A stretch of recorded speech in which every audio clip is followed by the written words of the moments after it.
Thank you all for joining us this evening. Tonight we are going to be discussing voting during COVID-19 in the state of Connecticut with Denise Merrill, our Secretary of State. This evening's co-sponsored with the League of Women Voters of New Canaan and also Darien and the New Canaan Library. And I just want to mention that programs at Darien Library are made possible by our annual Friends of the Library campaign. So we thank all of you for your continued support to make those programs like this available to the community. Thank you. Over to Mickey Porta. Thank you, Pat. Thank you, Darien Library. I'm Mickey Porta, President of the League of Women Voters of New Canaan. And Darien League President Clara Sartori and I are pleased that you're joining us to hear about your voting options this November, namely voting in person as per usual, and also learning how to apply for and properly fill out an absentee ballot. So walking us through the process tonight is the ultimate source, Connecticut's Chief Elections Official, Secretary of State Denise Merrill. Secretary Merrill will talk first, and then Clara and I will read your questions aloud afterward during our Q&A. Please remember to write your questions into the Q&A function of Zoom. This is located at the bottom of your screen. If you hover there and click, it will open up a white space for you to write your question there, and we'll get to as many as we possibly can. Secretary Merrill, thank you for being here tonight and for all that you're doing to protect voting in our state. Oh, thank you so much. And thank you guys for doing this. It's terribly important that we get the right public information out about voting this year. There's so much going on at the national and at the state level. And with COVID and kids going back to school and a coming election that is one of the most contentious I can remember, it's really, really important that we all know what's going on. So I just thought I'd start by showing you this wonderful necklace. I don't know if you can see it, but anyway, it is actually a head of Susan B. Anthony. A dear friend of mine gave this to me and said, "You are the new guardian of the vote for women." We have to remember that actually this Monday, we are going to have a ceremonial signing that this was the date that Connecticut actually ratified the 19th Amendment. And I think this year, more than ever, I am so aware of the job we all have in maintaining our elections. It's never been more under scrutiny. I feel like every day something new comes up. We haven't even talked about cybersecurity, the kinds of attacks that are going on from foreign and domestic interference in our elections. I've never seen anything like it. I've been in politics for 30 years now. And I am so conscious of what we need to do here. So again, thank you for doing this. I'm gonna take you through this only because Connecticut, we have to understand, is the most restrictive state in the country right now for absentee ballot voting. In fact, for voting generally. And it's not a great place to be.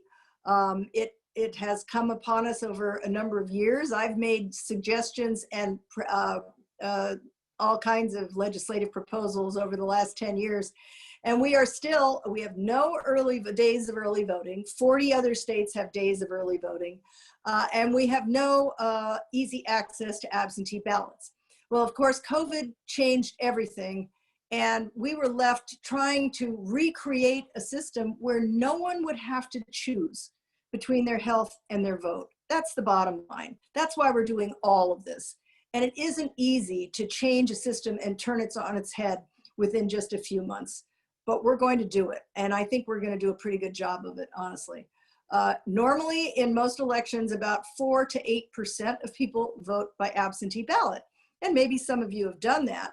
It's usually because you're going to be out of town on election day, which is one of the standard excuses you need to get an absentee ballot in Connecticut. It's in our state constitution, which means it isn't easy to change. In the primary, we saw 68% of people chose to vote by absentee ballot. And that's because we made it easier, and hopefully we made them understand that they didn't have to risk their health by going to the polling places. On the other hand, we also had to assure people and still continue to assure people that the polling places will be safe as we can make them. We are going to follow all the CDC guidelines. We are going to have people standing 6 feet apart. We're going to scrub down the polling places. We're going to have PPE. We're going to require masks as much as we can. So this is the dual process we have to go through. But since absentee balloting is really the question of the hour, because some of us we're just not familiar with this. So I thought I'd start by I have a quick little PowerPoint, which hopefully any of you can use with your own groups or towns or whatever, just to sort of get people familiar with the very basic things they have to do to vote absentee ballot. So this is where we're going to stay. And by the way, it is only for this election. The legislation that the General Assembly passed was clearly just the election in 2020. If we want to continue this kind of process, we'll have to start over again next year. But for now, this is where we are. Okay, so thank you, Mickey. You can change. First of all, who voted in the primary? As I just said, about 68% of people did choose to use absentee ballots. There was a fairly high turnout. I mean, it's not extraordinary or anything, but it was certainly higher than usual. And we are anticipating again that it will be higher again.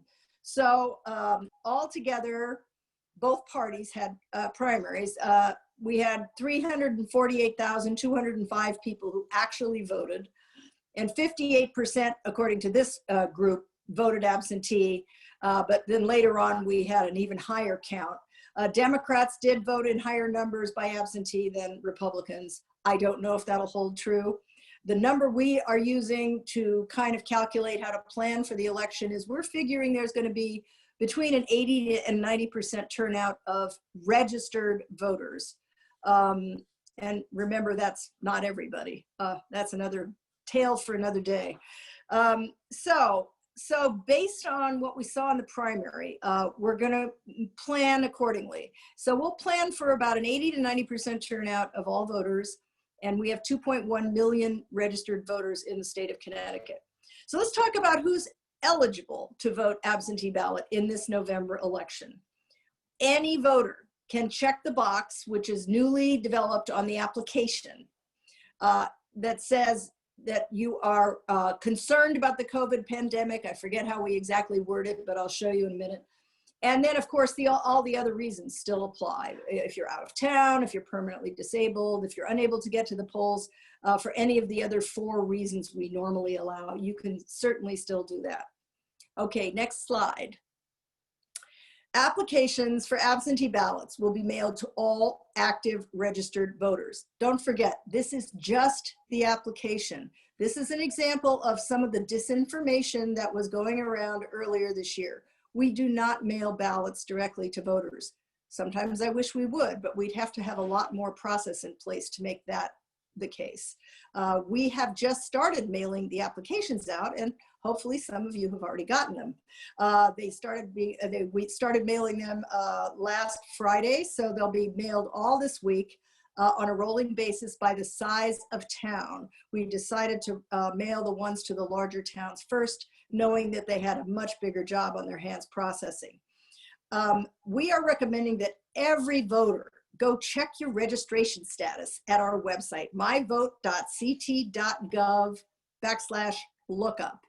You can look up your name, your address, your party affiliation, and make sure it's correct. We have many disappointed people on election day who forgot that they moved, that they didn't change. They think that the registration follows them. It does not.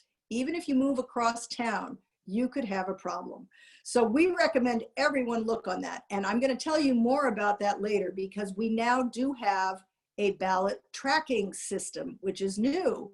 So you will be able to go to this same website and look and see if your ballot has actually been logged in by the town clerks.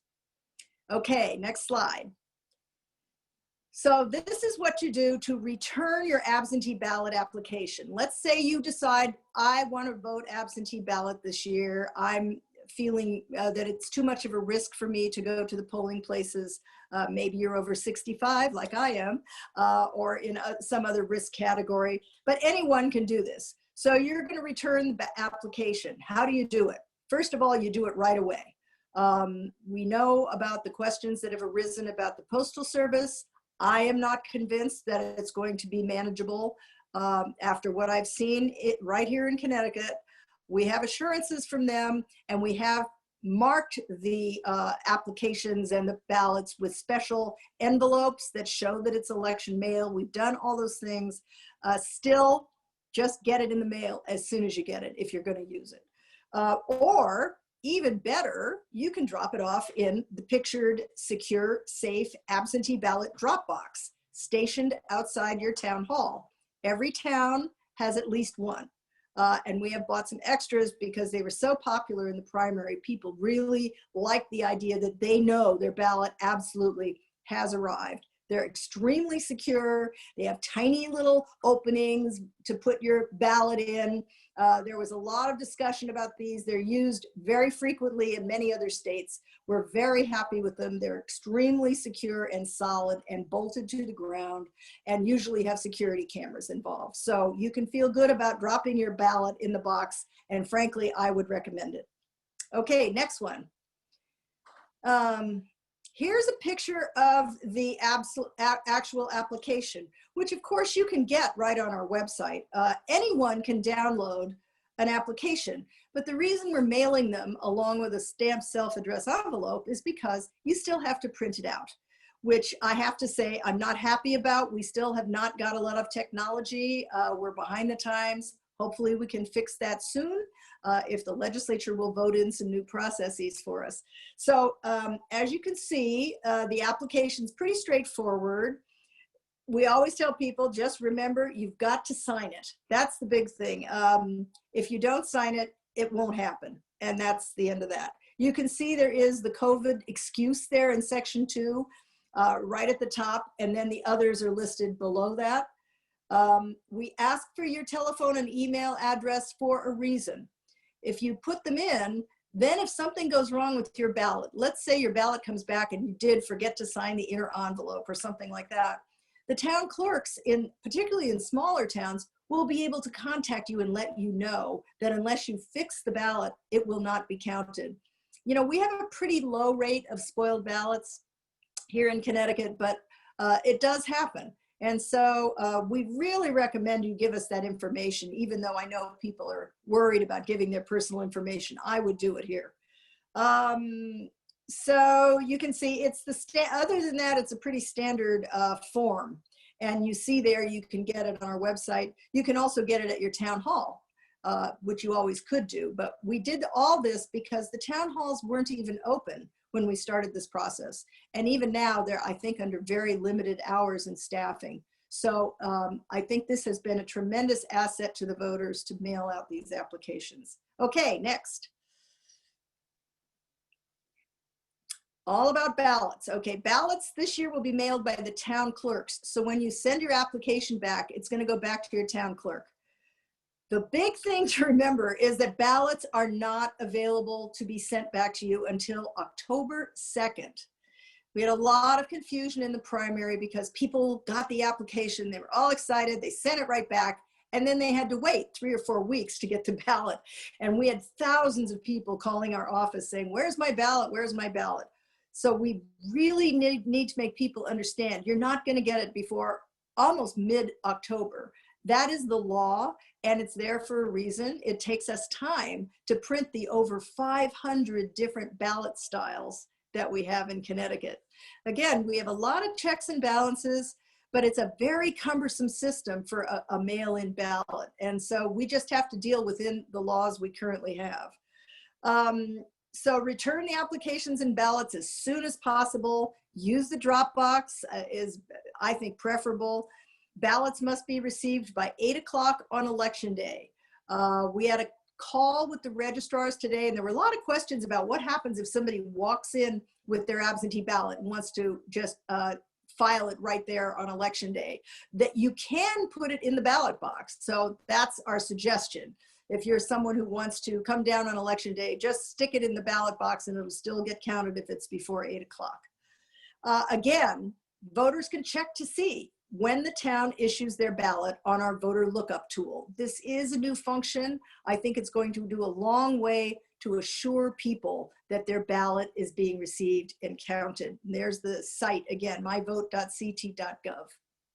Okay, next. I love this slide because it's so simple. And it sounds silly, but we do have problems when people forget to do one of these things. Mark your ballot, fold it, insert it into the inner envelope, which is the one that has all the writing on it. Sign it, date it, seal it, one ballot per envelope, and then you insert the sealed inner ballot into the outer envelope. Every one of those steps is important, as simple as it sounds. So that's about it. Next slide shows you the outer envelope. It has been redesigned, and you see the special yellow color there. That's what shows the Postal Service that it's election mail, and that will hopefully flag it and make it go faster, we hope. You can see the postage is prepaid. Our office is sending money to the towns to pay for all postage related to the election. Thank you to our congressional delegation for getting a large slice of CARES Act funding, $5 million to the state to help pay for all the things I'm describing here. Okay, next. Return your ballot. Drop it in the regular mail if you have time, in person at the town clerk's office. And we're saying you never know what those office hours are. Check to be sure. The secure ballot drop box again has been provided to each town, and it's probably located outside of town hall. And again, voters can check to see if their ballot has been received by the town on our voter lookup tool. Okay, then, now we come to the part that suddenly the entire world is interested in. You know, it's fascinating to me that we've gone probably 50 or 100 years now without anybody thinking too much about how their ballot gets processed, unless you're actually in the biz, as they say. So if you're a candidate or you're working with political parties, you may be more aware than the public. All of a sudden, everyone wants to know. There have been so many questions raised about, is there fraud? Can people vote twice? You know, is my vote secure? Is it secure from Russian interference? So here I just sort of describe what happens when the ballot gets received. They check the serial number on a barcode match on the inner envelope. That's why we're allowing clerks to open the outer envelope in advance, because that's fine. And then they can match up the voter with the ballot. The clerk then secures the ballot, still sealed, until election day. And then the clerk pre-marks the election day checklist to indicate if the voter returned an absentee ballot before election day. That's how we know that someone can't vote twice. And I get asked this multiple times a day because of all the concern. If you've been involved in this and have been a poll worker or been at the polls, and I know many league people are involved in election day, you know that this list is compared against the people who vote in person. And if there's an absentee ballot that comes in, we simply discard the absentee ballot because the person has voted. And it's a very, very good way of cross-checking the system. Okay, next. On election day, any AB received on election day will be checked against the voter list, as I just said. And each town, this is a little different. Each town has up to 48 hours to report the total votes. This gives me concern. I have to say, I know that my biggest concern today is that election day will be delayed, that the results will be delayed. Connecticut certainly isn't the biggest problem in this area. We're not a swing state. Sometimes I think I'm glad. And so we have given the registrars and clerks another 48 hours in which to make sure all the absentee ballots are counted, because we're going to have such an extraordinary number of those, and they cannot be counted entirely until after 8 o'clock. And there's a tabulator involved. So that's going to require some patience from the public. And, who knows what's going to happen with, people are so on edge and tensions are running so high that I do worry about this, but I know that the officials will give every effort to make sure they do get the results in by midnight, which is usually what they're required to do. But we felt it's only fair to make it realistic and say that they have up to 2 days to get those results in. So those are just the preliminary results, of course. We don't really certify an election for 2 weeks, and sometimes there are changes. But the total results don't have to be in for another 96 hours. So again, there will be a delay. I'm sure of it. And that's a problem, but I don't see a way around it. And other states are even more delayed than we are. A lot of states are what they call a postmark state, which means if you get your ballot postmarked by election day and received up to a week later, they're still counted. California is one of those states. They actually increased the 7 days to 10 days. So you can see if this presidential race is a close race, this will be a problem. And I'm not looking forward to it, frankly. So I'm hoping, I know everyone will be working really, really hard to get the results in as quickly as possible, but that's where we are. So I think I'll stop there. That's really more about process than anything else. We have some other really interesting programs going on. Just today, the governor came to me and said, all the colleges in the state want to give the college students the day off on election day so that they can participate as volunteers at the polling places or with the absentee ballots, anything that would be helpful. So I think the registrars and clerks are very excited about it. So we're gonna try to work to match them all up. So that's exciting. Because we do know a lot of the poll workers are over the age of 65. They may decide they don't want to work this year. So we're trying to manage all that. And I think I can't say enough about the local officials. This is, a lot of them do it for the love of civic engagement and democracy, and they don't get paid a lot of money to do it. I know the town of Union, I remember, pays their registrars $5,000 a year to do this job. So I think we owe them a big debt of thanks. They're working very hard. And so I hope we have a smooth election day. That's certainly my hope. And I know you all can help us with that, because really public education is key. Oh yes, and we are launching a major public relations campaign where we'll do more of this. We'll have lots of PSAs and that sort of thing going out to explain all this to the public. So thank you. I guess I'll stop there. Mickey. Denise, we have some questions that we can start on right away. Are you ready? Oh, yeah, sure. So first question is a voter saying she downloaded absentee ballots for applications for her 3 daughters and wants to know if this is the same application as the one that you are mailing. It is if she got it from our website. We have a different application on than usual. So if she got it from our website, and I'm sure probably from the town websites, it will be the right one. But you can tell, it says on the top something about how it's, well, if you go back to that slide that we showed you the picture of it, it has to look like the one in the slide. And it will clearly state, the COVID reason. And at the top, I think it says something like about the November 2020 election. And this, to the person who asked this question, I know that our town clerk told me that the applications that are being mailed are actually barcoded specifically to you, to the recipient. And she said for us to message to folks that if there's any way they can use that application, that the town clerk would really appreciate it, because it saves them a little time. I don't know if you want to comment. Yes, no, they're correct. It's really a workflow thing. They are going to be inundated with absentee ballots, and we really don't have the workforce that was ready for this. So we're gearing up and ramping up very quickly, but that's exactly right. The barcode is only on the applications that are mailed, because we mailed to a certain group. We cut the list on August 27th. So naturally, there will be people after August 27th who will register and vote or change their registration. They will not be mailed an application. But this takes a tremendous burden off of them. And yes, it's true. If you can wait, you should wait, because you're probably going to get it this week or maybe early next week at the latest. Okay, Right. I can do a couple. Here's a question from someone. Will the MyVote Lookup website be activated when absentee ballots start being returned after October 2nd?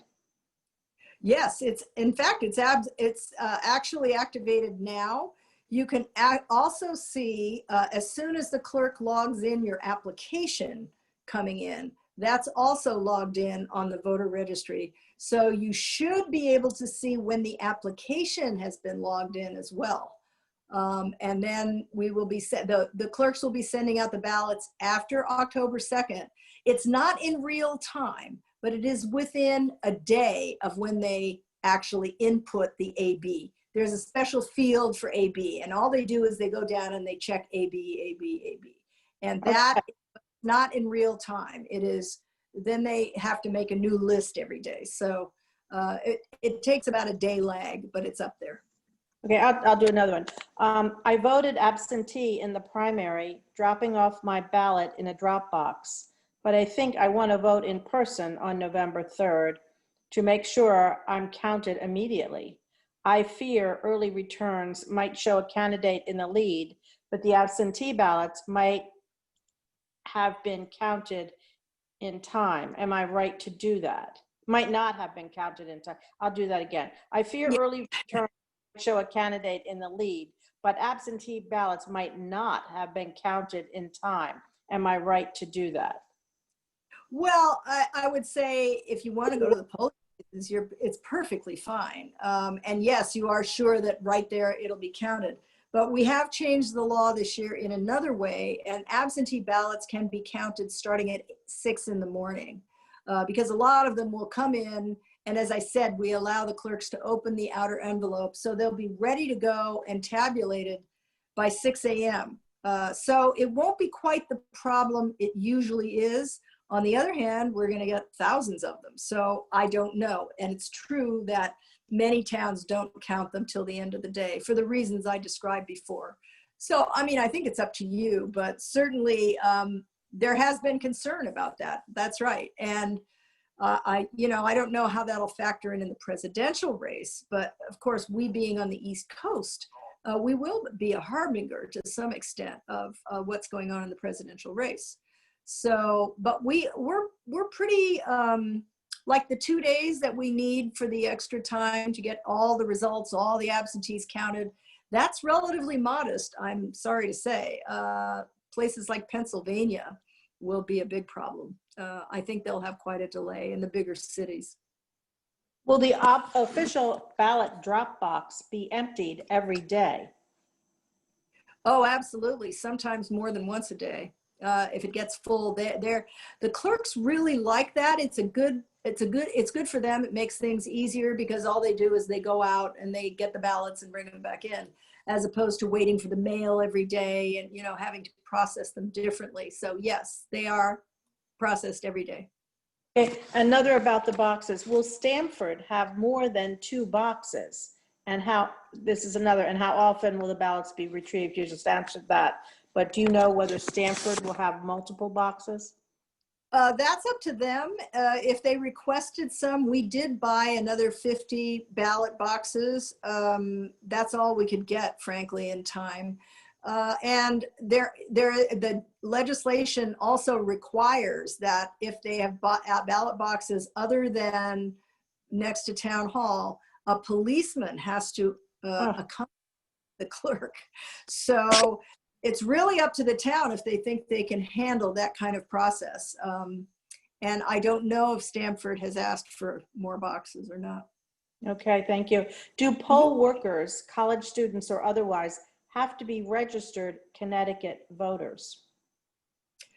I believe they do, yes. But I'm not, I'm not sure I know the answer to that. I think so. So I would ask your local registrar about that.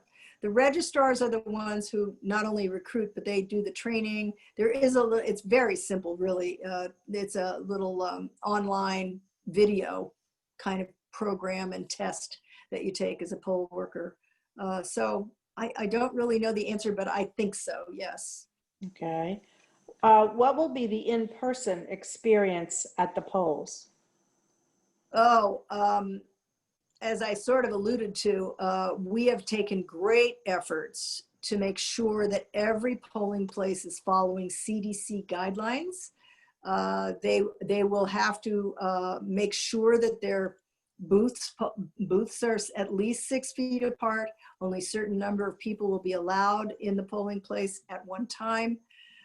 People even standing in line will have to wait, be 6 feet apart. All poll workers and anyone in the polls is being supplied with PPE from our office. We ordered this nationally, and so that's all in place pretty much from the primary. Some towns do have even the screens, transparent plastic screens. And there's sanitizer. We are paying a statewide company, or if the town wants to do it themselves, they're scrubbing down the polling places both before and after. Any pen or pencil, we're recommending, if you want to really be sure, bring your own. Any ballpoint pen or pencil will work. But if the poll worker, if the officials are supplying the pen, they have to be single use. They collect them after you voted. That was all pretty much in place in the primary too. So, and we had very few problems with that part. And as far as I know, there were no problems with anybody contracting COVID. Good. Denise, I just got information on what are the requirements to be a poll worker in Connecticut. So I'm just going to read it out loud right now for that person who asked the question. You do have to be registered to vote in Connecticut. You do have to be at least 18 years of age. You do have to be entitled to compensation. A political affiliation is generally required.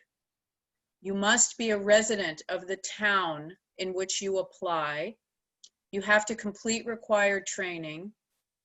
And students with residency in the town who are 16 years or older may work with written permission from a parent or guardian. And to sign up, you do have to contact your local registrar's office. Right. Yeah, I was going to say, I was questioning that 18-year-old part, because I know 16-year-olds may work in the polls, and lots of towns do encourage the high school students to come work at the polls.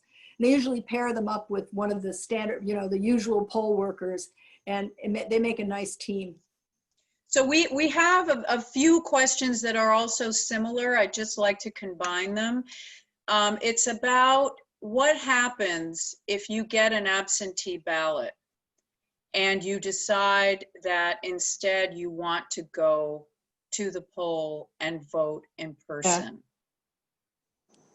Not a problem. As long as you have not cast a ballot, you just tear it up, discard it, and go vote as usual.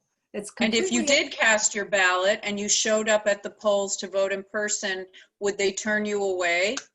Yes, if it had been received and logged in at the polls, there would be a little field that says AB, and it would say, oh, you voted AB, not eligible. Yeah, I've worked at the polls, and that is exactly the way it works. Yeah, and it works very well. I think during the primary, a lot of people were concerned because the storm and the postal service, there were people that didn't get mail for 4 days. Yeah. So they were concerned if they had already mailed their ballot, they had no way to know if it ever got there.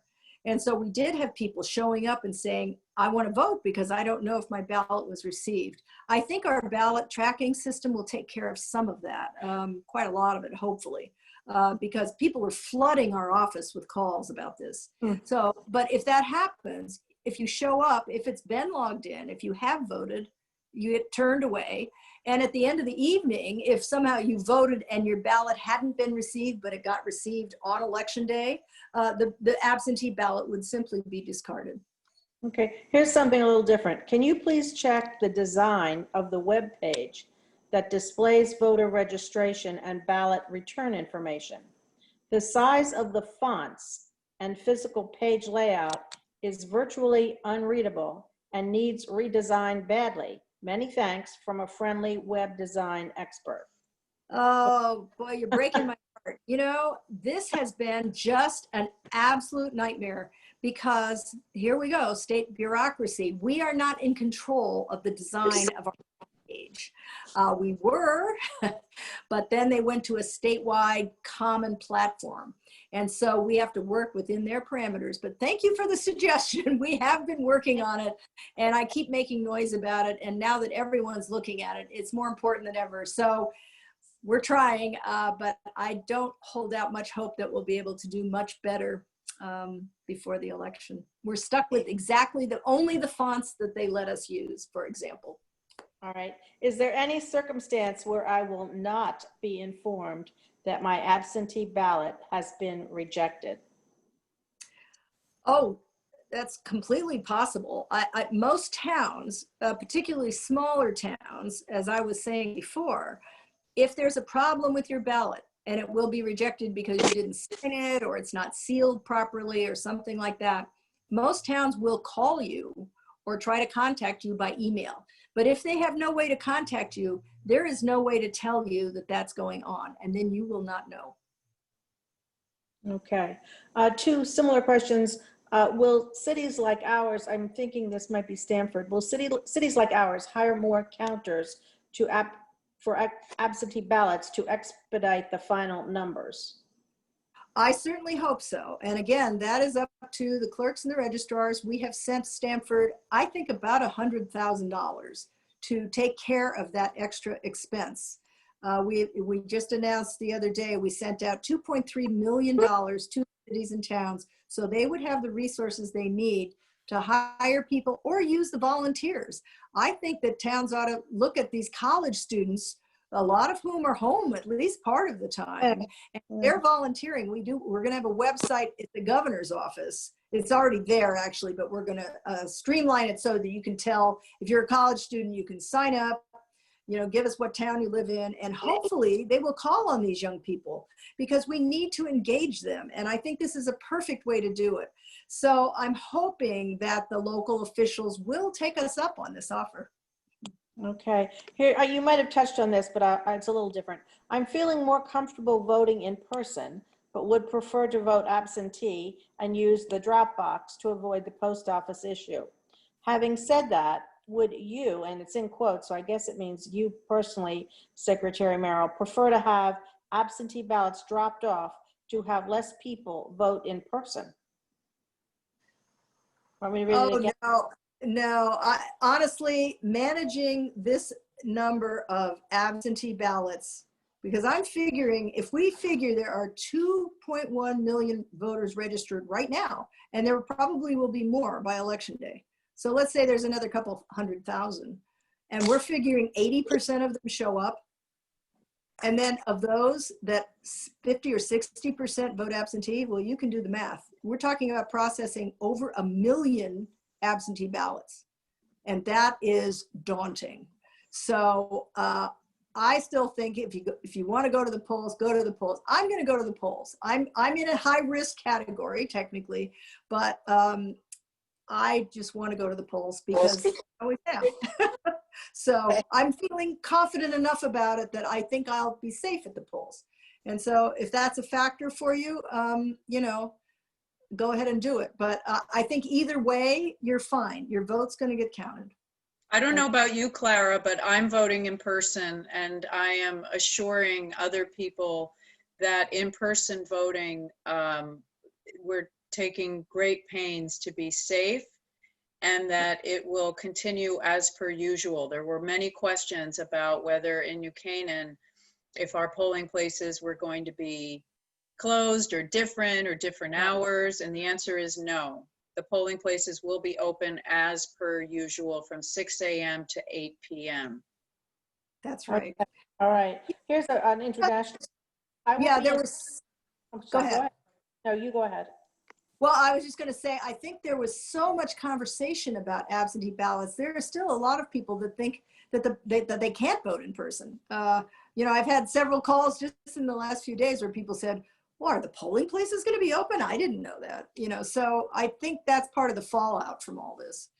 Okay. This person says he will be in Amsterdam, so no one has talked about voting from abroad. Would you like to talk about, you know, getting the application earlier and getting it back into the mail quickly if the person is abroad? Yeah, I mean, I think you're just stuck, you know, downloading the application and sending it in, or sometimes, you know, in some towns, the clerks will mail you an application if you call in and ask for it. But there's a special website for people who are abroad where you can get your ballot more easily. And honestly, I don't know that much about it, but I know we are not mailing applications abroad. So if you are abroad, you have to go the regular way, which is get an application, either download it from our website, print it out, mail it back, and hope for the best. I would also recommend, Denise, that that person who is abroad right now, wherever they are registered to vote, whatever address they're registered to vote at, I would also recommend possibly calling that town clerk, Yeah, because I do recall once being abroad many, many years ago and voting at the American Embassy. And so I don't know, I'm not quite sure what the options are, but if this person is at all worried that they're not going to get their application in and the ballot back in time, I would get on the phone right away. yes, exactly. That's kind of what I was alluding to. I think most town clerks will do that. If you call them or contact them by email, they will send you an application. Okay, thank you. Is there any campaign planned to tell voters how safe the polls will be? I think we just talked about some of the PPE, and maybe you could just elaborate on that a little more. Yes, that it will be part of our PR campaign, the Safe Polls plans. And, you know, every town has been required to have a safe polls plan. So they have to think ahead about exactly how they're going to accomplish all those guidelines. And I think people are taking it very, very seriously. I really don't think it's going to be a problem. I think all of them will have masks. The only question I've had, which I'm not even sure I should bring it up, but I mean, it is a question as to voters coming and not wearing a mask. We cannot positively require people to have a mask on, because you cannot disenfranchise any voter for any reason. And so it's kind of a thorny issue. And what we're recommending is that moderators and poll workers gently require it, have some extra masks on hand in case someone forgets one, or even someone who doesn't want to wear it. I'm hoping that we don't have that in Connecticut. I think there are fewer people here that are so dead set against masks that they won't wear one. And I'm hoping if those people who maybe can't breathe well with a mask on or something like that, just choose to do absentee balloting. I mean, that would be the best answer. Okay. There are a couple questions here relating to how the absentee ballots will be counted. Is the actual counting of the votes done the same way if the vote was in person versus absentee? That is, do they go in the same machine? Another question is asking whether whether they count the votes right after the polls close, whether they count the absentee votes right after the polls close. Both, yes to both questions. The tabulators that are used to count absentee ballots as well, but that's part of the kind of process problem we have, because every polling place is required to have one tabulator and one backup tabulator in case the first one breaks down for some reason. And so what a lot of towns do is during the day, they can be counting absentee ballots during the day, but they use that backup machine usually. But yes, they have to be put through the same tabulators, the same process is used. We vote on paper, we keep the ballots, we count them, you know, as part of the machine count at the end of the night. But most of the absentee ballots end up being counted at the end of the night, because there's going to be so many, they won't be able to get them all done during the day. But I think that will be helpful. Normally, you can't start counting until I think it's 10 a.m. Now it'll be earlier, and I think that'll be a better process for the amount we're expecting. Denise and Clara, we have confirmation that the town clerks have special arrangements for overseas voters. The regular application to apply for absentee voting Yes. doesn't work if you're abroad. So we do have confirmation on that. Whoever it is from Amsterdam, or if you're listening from other parts of the world, or know someone who will be voting from abroad, please call the town clerk. Right. Okay, there's another question here. Person's daughter lives in Switzerland, wants to know if she should mail her ballot to her mother to drop in the box or mail it in herself. I guess it might be time to mention that you can't handle somebody else's ballot. Is that correct? Well, you can if you're a family member and you have their permission. Oh, you can? Yes, yes. If you're a family member or a caretaker, there's a little list of people who are able to handle your ballot for you. So yes, she can definitely give her mother permission to take her ballot to the ballot box. Okay, great. I think we've done many of these. Oh, here's another one. Are we worried that we will have all polling locations open, not just in New Canaan? Well, they're required to report to my office exactly what polling places are open. I have taken a very dim view of eliminating polling places. We saw real problems in some parts of the country when they did that, assuming that everybody was going to vote absentee ballot. But you know, we don't know where we're going to be in November. We don't know if people are, you know, human behavior is a factor here. So we are, by and large, every polling place will be the same as it was in the primary, and many of those were the same as they always are. There are individual cases where maybe the polling place isn't big enough to accommodate the social distancing, for example. And so there have been some changes. I think Westport, they went to the high school instead of the middle school or something like that. So there are occasional questions like that, but I really don't like that. It causes a lot of voter confusion. Even if you're just moving a polling place, just trying to let the public know about it is a challenge. So, but do you think, Denise, this questioner just followed up and said that the concern is because of a lack of poll workers? Oh no, we can't, we don't cancel polling places. They have to find poll workers. And like I say, we're gonna have a complete bank of people who want to volunteer at the polls. So I have not heard from many places that people are short of poll workers. That's been sort of surprising, to be honest. But we have been working with the registrars for months now, trying to say you have to have a safe polls plan. And part of that plan was, let us know if you think you're short of poll workers. And, you know, it's certainly possible that at the last minute, their regular stable of poll workers will decide they don't want to work. But we have told them over and over again, if you need help, we will try to help. And we do have this volunteer site where I think we already have 250 people signed up right there. So we would be able to help with that. Okay. Someone I think is actually confirming what you said. New Canaan had a 39% turnout for the primary with 67% voting absentee. Yeah. All our regular polling places will be open and hoping for a great turnout. So he's confirming that in Canaan, all the polling places will be open. Someone else wants to know, in Stamford, do they count the absentee ballots at the polling place or centrally? I honestly don't know town by town who does what. Most of the cities do central counting, I believe, but I really don't know the answer to that. Maybe somebody who's listening in from Stamford knows the answer. I don't know. Okay. Will the AP get machine votes right after the polls close? I think you answered this. Yeah, I mean, usually they do, and probably they will again, but I think everyone is keenly aware that the absentee ballot voting is going to be more substantial this year. And so I don't know how that'll play out, but I will tell you that the National Association of Secretaries of State have been working with the media to try to get them not to call the election as soon as they usually do. A lot of the networks will call the election when there's 1% of the vote in. So we're hoping that we will all kind of abide by that this year. You know, there's no telling for sure, but we're trying.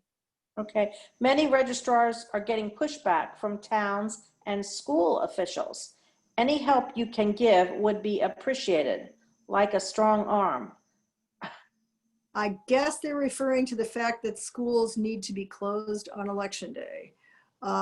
And I don't, it's a town by town thing. I did have a conversation with the Commissioner of Education just today about the need to hopefully have most schools that are used as polling places either be closed for the day or use that as a day to do online learning. I don't think there's any way at this point we would compel that, but certainly it is going to be a recommendation from the state level.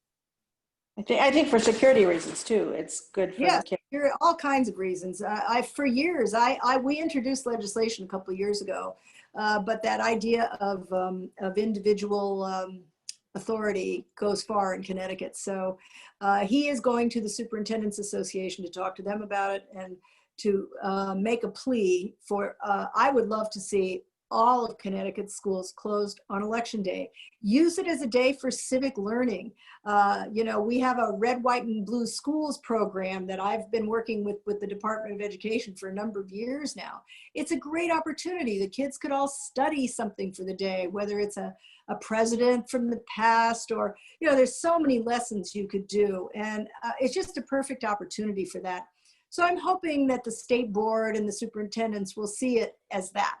And I think that would be ideal. I'm an old social studies teacher myself, so I just think it's a great opportunity, especially since we're all struggling with, should schools be open? How many days of online learning? It's kind of all over the place. So we're going to try, but it will still be a town by town decision, one way or the other. Okay. There's one more question, which it says Michaela would like to answer. So I think that this has been a good experience for everybody who is listening, and we will find out about getting it recorded and having it available to people at a later date. Michaela, did you want to comment? No, that was it. I wanted to, before, Clara, do you want to paste in the chat some of those resources for folks who are watching tonight? Okay,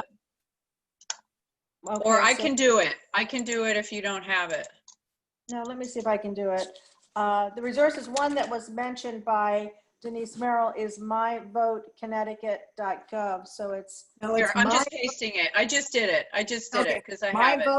MyVote.CT.gov. Right. Okay. So if you go in the chat box, people, there's MyVote.CT.gov. This is the Secretary of State's website where you can register to vote, download an application for an absentee ballot, check your voter status, and you can find answers to all your election-related questions there. Another great resource is vote411.org. This is the League of Women Voters' one-stop shop for elections information. And I've listed in the chat here the Darien Town Clerk, Karen Diller, her phone number and email, and also the New Canaan Town Clerk, Claudia Weber, her phone number and her email. And so Clara, if you want to say a few words, or Darien Library as well, about the recording and where people can find this program if they, okay. if they missed it. Yeah, I think that a lot of people are interested in finding the program later. And I want to thank the Darien Library, thank Michaela. This was a great idea. I think it was well attended, and the information is certainly very, very pertinent this year. So thank you also to Secretary of State Denise Merrill. We couldn't have done it without you. And thanks for all the work you're doing to help people vote safely and in a healthy way.